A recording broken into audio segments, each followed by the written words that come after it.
Hey guys, this is 𝐓𝐚𝐧𝐤 with another tutorial whether I can stop videos playing automatically on X.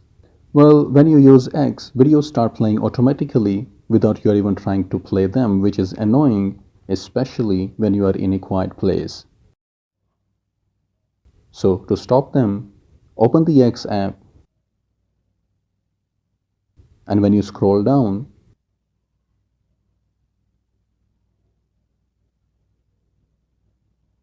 here you can see that videos start playing automatically.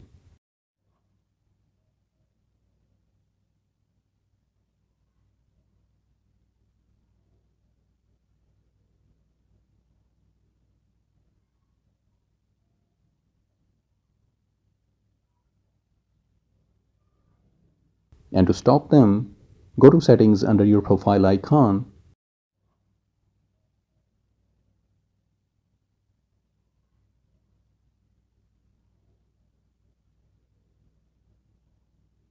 and then click on Accessibility, Display and Languages section. Here, go to Data Usage, and under the Videos section, click on Video Autoplay,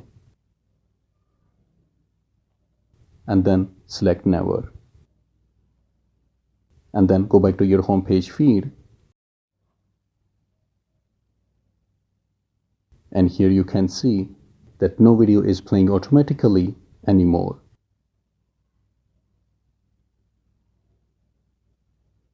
And this is how you can stop videos playing automatically on X. And I hope this will be helpful for someone out there. And thanks for watching.